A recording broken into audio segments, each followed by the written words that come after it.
Muchos hermanos se manejan como si fuesen los dueños de los ministerios que desarrollan. Creen que pueden hacer lo que quieran, que son independientes. Los ministerios no son personales. Los ministerios son de la iglesia y por lo tanto deben rendir cuenta de todo lo que hacen y para todo contar con la aprobación de la iglesia. ¿Enseña la Biblia esto?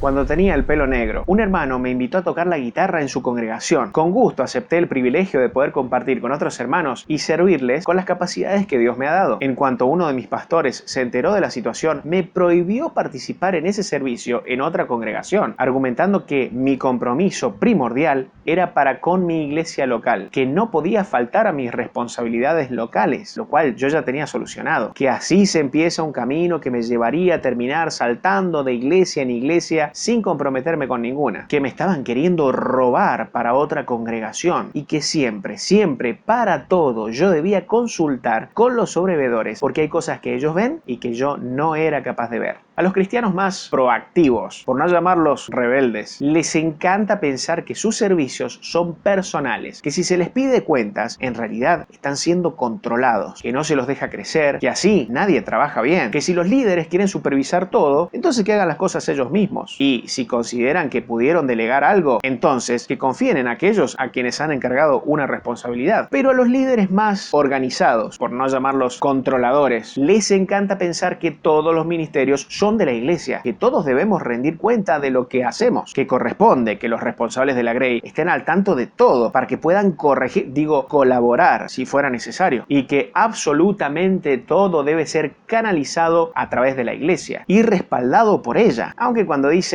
iglesia es un eufemismo, porque en realidad pretenden que todo sea canalizado y aprobado por ellos mismos. Pero la pregunta que se cierne es, ¿los ministerios son de la iglesia o los ministerios son personales? ¿Quién tiene razón? Aunque hay algo de verdad y coherencia en las dos perspectivas, la respuesta es ninguno. Los ministerios no son de la iglesia ni son de las personas. Los ministerios son del Señor. Jesús dijo a sus discípulos, a la verdad la mies es mucha, mas los obreros pocos. Rogad pues al Señor de la mies que envíe obreros a su mies. Jesús compara el reino de Dios con un gran campo de cultivos y le indica a sus discípulos que deben rogar al dueño del campo que envíe más obreros a trabajar. La analogía es simple, elegante y autoexplicativa. Dios es el dueño del campo, el jefe de los obreros. La manera de ver a los obreros no es como súbditos que vienen a someterse a un líder, pues la cabeza de la iglesia es Cristo y no un pastor. La manera de ver a los obreros es como siervos del amo que vienen a colaborar soliviando las cargas, pero los siervos dependen del amo, no de la iglesia. No son una especie de subalterno, sino un recurso humano que el Señor presta a la iglesia para que se aproveche, en el buen sentido, de ellos. Dios hace el favor de prestarle personas a la iglesia, que nos hacen un bien por pura gracia. Ahora bien, en la práctica, y por los orgullos que arrecian, las cosas no son tan simples de aplicar. ¿Qué sucede si un hermano quiere hacer un ministerio, pero por alguna razón los líderes no lo apoyan? ¿Debe remangarse, endurecer el rostro y hacerse cargo de lo que Dios le ha mandado? ¿O debe agachar la cabeza, sujetarse a los líderes, cosa que también Dios ha mandado? ¿Qué fui primero? ¿Miembro de la Iglesia Universal de Cristo o miembro de mi iglesia local? ¿Qué sucedió antes? ¿Fui hecho siervo de Dios o enviado a servir en una congregación en particular? ¿Quién es mi líder primeramente? ¿El Señor o un pastor? Las respuestas son tan evidentes que no hay nada más que argumentar, aunque sería realmente preferible, deseable, procurable, aconsejable contar con el apoyo de la iglesia. Si un siervo de Dios tiene un encargo claro y sabiendo que es necesario obedecer a Dios antes que los hombres, un creyente no solo debe cumplir con diligencia el ministerio que Dios le ha encargado, sino que tiene la obligación de rechazar respetuosamente cualquier estorbo que se levante autoritativamente contra el mandato divino. Cabe aclarar que tal caso en un mundo perfecto nunca debería existir, pues los líderes fácilmente reconocerían un creyente con un claro encargo de Dios y entenderían perfectamente que están para prestar colaboración al ministerio de cualquier hermano. El encargo de Dios para cada siervo tiene que ver con el reino de Dios, que no es lo mismo que la iglesia local, aunque la incluye. Conozco un siervo que formó un equipo evangelístico y los líderes de la congregación se lo prohibieron porque no era un ministerio de la iglesia. Este hermano, sabiendo que tenía el encargo de Dios, se despidió de la iglesia y comenzó a congregarse en otra, donde lo apoyaban y celebraban el haberse abocado a la encomiable tarea tarea de evangelizar. Es una locura pensar que hay líderes que no permitirían que alguien evangelice si no pasa por ellos. Pero existen. Apacienten el rebaño de Dios, que está a su cargo, cuidándolo no por fuerza, sino de buena voluntad, según Dios. No como teniendo señorío sobre los que están a su cargo, sino como ejemplos para el rebaño. Queda claro que el rebaño es de Dios. El que pastorea debe temer lo que sucede con el rebaño, porque el rebaño no es suyo. La orden es apacentar, que no es otra cosa más que alimentar y cuidar. No sentirse dueño del rebaño, sino siervo del rebaño. Sin pastores habría ovejas, pero sin ovejas no habría pastores. Jesús lo expresó de esta manera: sabéis que los gobernantes de las naciones se enseñorean de ellas, mas entre vosotros no será así, sino que el que quiera hacerse grande entre vosotros será vuestro servidor. Como el Hijo del Hombre no vino para ser servido, sino para servir y para dar su vida en rescate por muchos. El gobernante, porque toma decisiones, cree que es el jefe del pueblo, pero en realidad es empleado del pueblo, sirviéndolo como fiel administrador y rindiendo cuentas de lo que hace ante ellos. El pastor debe estar agradecido de que Dios tiene ovejas, porque si no, el pastor dejaría de tener razón de ser. Y sí, las ovejas, por voluntad propia, deben sujetarse a los pastores, no porque ellos tengan autoridad, ya que la cabeza es Cristo, sino porque ellos van a dar cuenta, es decir, son responsables del rebaño que les ha sido confiado. Y sería muy difícil servir a un rebaño que no reconoce a aquellos que le dan de comer. Así que si alguno te apacienta, haz el favor mínimamente de escucharlo, reconocerlo, agradecerle, animarlo, recompensarlo. Los ministerios pertenecen a Dios. Cada hijo de Dios tiene un encargo personal de parte de su Padre, que debe apresurarse a cumplir y no dejar que nada se interponga en obedecerlo. La iglesia aprovecha los servicios con que los hermanos pueden bendecir a la congregación, y los líderes administran sabiamente los recursos humanos que Dios presta a la iglesia, brindando toda colaboración para que los siervos de Dios puedan servir a su dueño, también ministrando en la iglesia local.